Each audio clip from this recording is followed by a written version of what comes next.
back to the channel. Well, this is part 2 of the video. I hope so far you enjoyed part 1, and being this was a lengthy video, I put this into 2 different parts. So thank you for watching once again, and let's get on with part 2.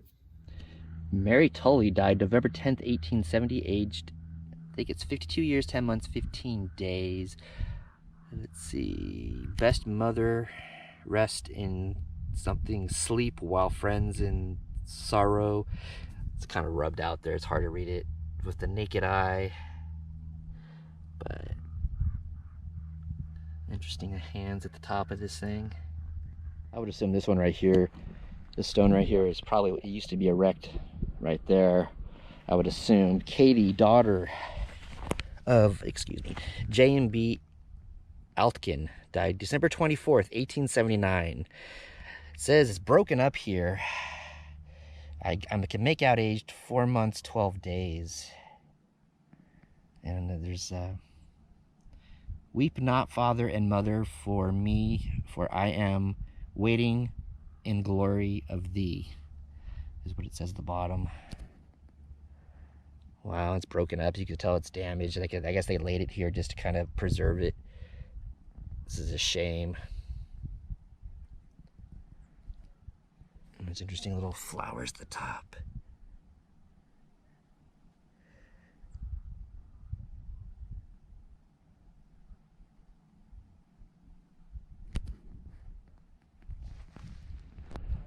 This one's interesting. Gwelyn Humphreys, I think it is, 1874 to 1877, I think I can make out on this stone. Wow. Interesting little border around this.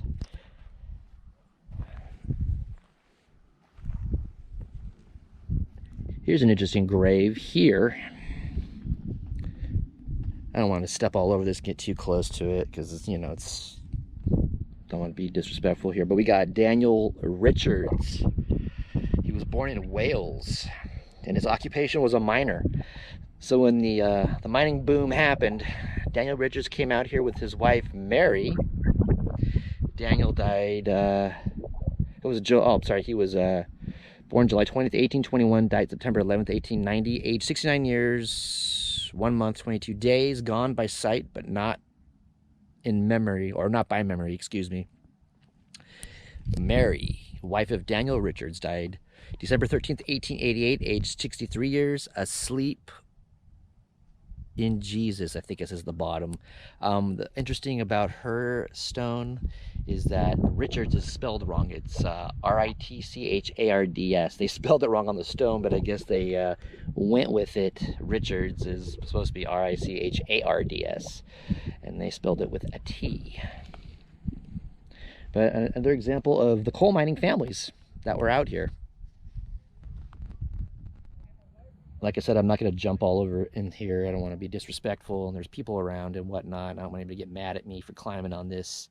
But as Daniel, I zoomed it in as much as I can do. And Mary, I could probably walk up along the side here of Mary and show you the little, I can go up in here a little bit and show you guys a little bit of the, I guess, spelling mistake there. This is the stone of Annie Spowert. Born in Australia, December 10th or 16th, 1860, and died June 7th, 1872. Aged 11 years and 6 months. Lies the darling of my heart. As you can see, it's cracked. It's hard to read. It was hard to part. But I hope to meet at Heaven's Door, my Annie dear, and part. Yeah, it's all broken up. I can only make out little bits and pieces of it. What's interesting about Annie here is she was age 11 years, 6 months. She died of smallpox in Somersville, which is not too far from here. And her parents may have come to Somersville during the Civil War. Her father is believed to have operated a saloon in Somersville. And her sister, Eliza, may also be buried in here. Again, I guess that's a grave that was lost, or records that were lost. So her sister may be buried in here too. A.J. Markley, Andrew Jackson Markley. He says here he had served as a clerk for Contra Costa County from 1869 to 1870. Markley Creek in Summersville was named for him. He died of heart disease in Martinez, and he shares the gravesite with his two children, Eliza, Jane, and David, who died in Summersville. So he was Contra Costa County. He was a clerk from 1869 to 1870. And I would assume that's where the stone was before, and now here's where it is now, I would assume.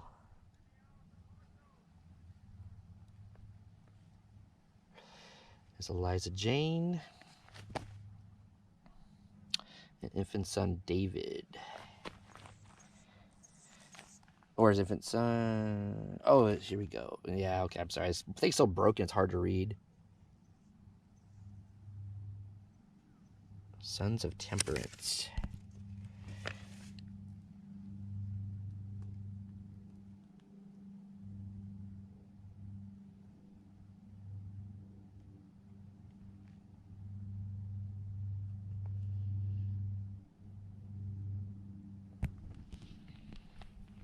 Now, the thing I found down here, very interesting.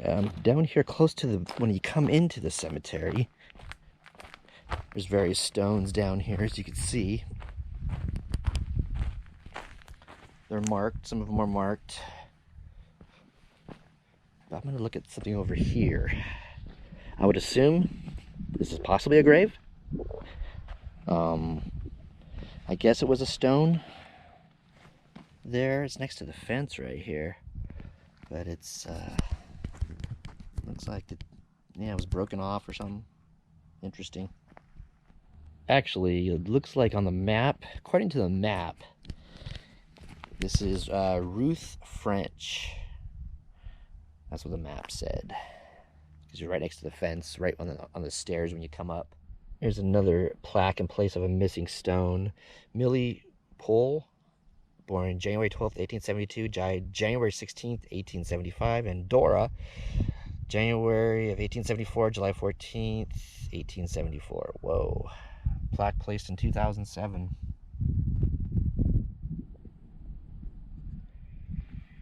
Here's another interesting one behind this gate enclosure. Hard to get really close to it, really see. I think the last name is Davis. Native of South Wales. Another, I'm sure, coal miner that came here during the boom.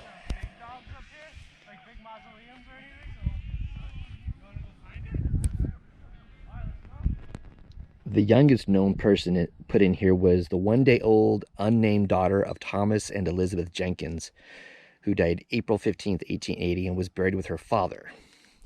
So the youngest person that was put in here was in the Jenkins family area here with her parents, Thomas and Elizabeth.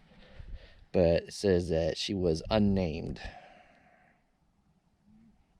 The most recent burial in here on record is William T. Davis. He was born 1875 and died 1954, and he's the most recent known burial in here.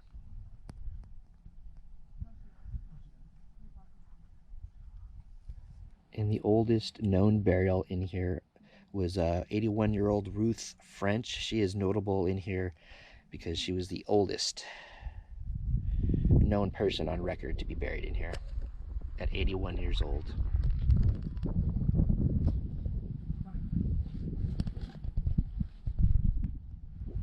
Well, this one is overgrown big time.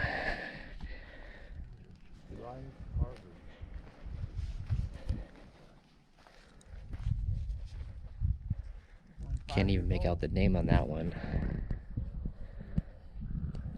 Another damaged area. Elizabeth Kane, wife of James Kane. Interesting. Little flowers are planted in here. Stones been broken off. I was talking to a local around here, and he said that 10 years ago, this place has come a long way in 10 years. He said 10 years ago, a lot of the stones that you see that are standing in the distance there, a lot of them were flat on the ground. So the regional parks people over the last 10 or more years have been repairing graves and putting stones back up. And here's another one that has no stone. Looks like it was ripped right out of there. Insane. And here is the final resting place of someone very interesting, Sarah Norton. She was reportedly a midwife who delivered, allegedly, over 600 babies. She was widowed in an earlier marriage and married Noah Norton, for whom the town of Nortonville is named after. And like I said, Sarah was a midwife and delivered babies. And she was on her way to a call in the town of Clayton, a town just south of Nortonville here, when she was thrown from a buggy and killed instantly. Very interesting. And Sarah is also connected to another interesting story about this cemetery that I will do in a separate video. But it says, Miss Sarah Norton, a native of Canada, died October 5th, 1879, aged 68 years. Our head and stay has left us, and we are left alone. Our mother was so near, is fled away and gone. It breaks our heart. It is hard to part with one who was so kind. Where shall we go to ease our woe, or soothe our troubled mind, erected by her son? So you can see the stone here. I'm trying to get it.